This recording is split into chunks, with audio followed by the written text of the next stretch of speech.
Today I'm going to give you 5 money saving tips that will hopefully help you reach your money saving goals this year. Friends, welcome back to the channel. If you are new here, my name is Sam and we cover on this channel entrepreneurship, finance, investing, lifestyle, all of the above. Hit the subscribe button down below. Leave a like if you like this video to see more content like this in the future. Let's get right into it. My hopes for this video today is that it will provide you some unconventional tips for how to save money. I feel like there's a lot of videos describing conventional ones, the simple things you need to know, but here are some things that you can do to level up your saving game. So the first thing that I've been doing recently that has completely changed how I spend money is writing every purchase that I make down. Whether you do that physically, pen and paper, or if you do it on an Excel doc like I do, I think it's really important to write down every single purchase that you make, from healthcare to Geico insurance, whatever it is, car insurance. Write it all down and make sure that's all in one file in one place where you can find it, and then you can do your budgeting from that. Now, I know some people are going to say that they have the credit card statement to do this, and I think your credit card statement is important, but I feel like it is hard sometimes when you're swiping all the time to really keep a clear conscience about those purchases. So that's why I think it's really important to copy them over, write them down so that you can physically know exactly at the end of every day or at the end of every week what you are purchasing.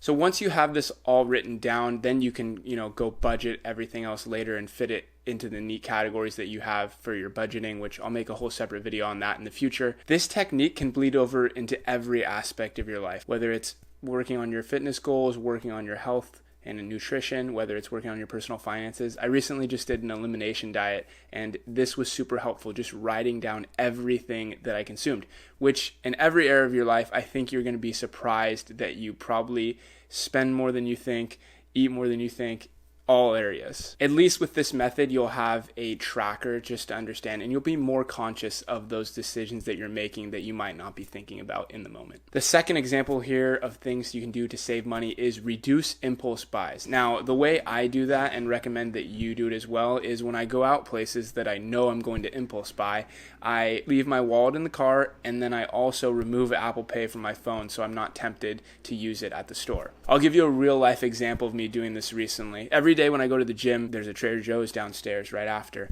and I'm tempted to get a protein bar and a coconut water, but if I do that every day, that's like $10 of money that I don't need to spend. So what I do is I leave my wallet in the car and I take Apple Pay off my phone, and I'm not even tempted when I'm walking around Trader Joe's, or sometimes I don't even go. This is a really important step in reducing how much money you spend. It's reducing impulse buys. These are just 2 ways that I do it. I'm sure there are plenty of other ways that probably work for you as well. Leave some in the comments down below. We can share some ideas down there. Okay, step number 3 is to wait a week before buying big purchases. So I'll give you an example of when I did this recently too.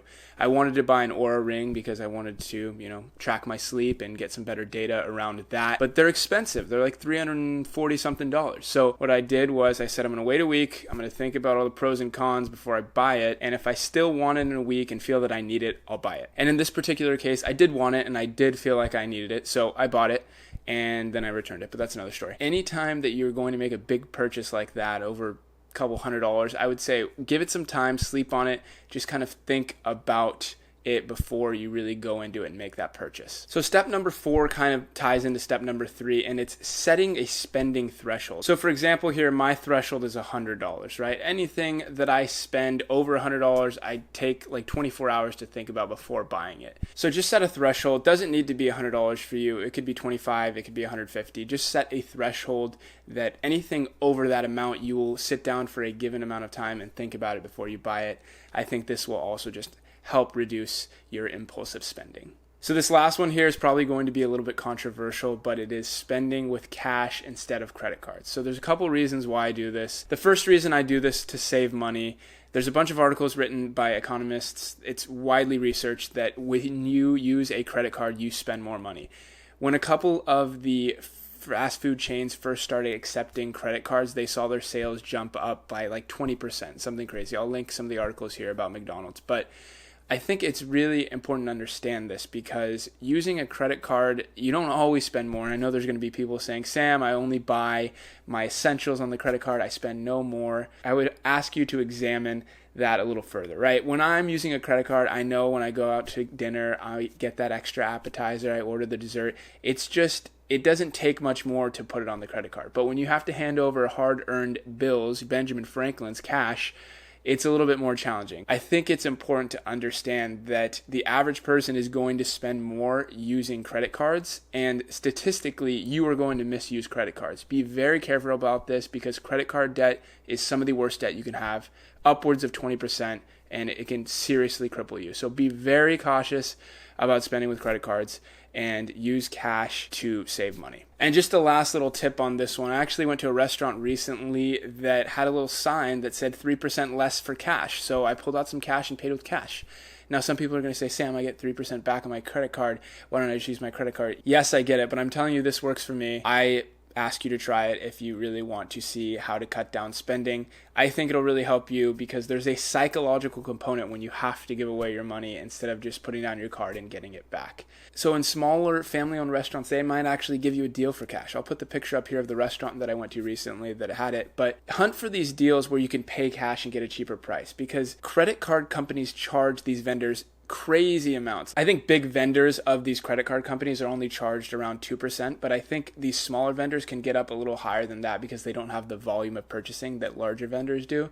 At one of the last companies that I worked at, I believe 2% of our top line went directly to pay credit card companies. 2% of everything we made went directly to them. It's crazy. They charge a huge fee, so I think that you might be able to hunt for cash deals sometimes. Not always, but just be wary and check it out.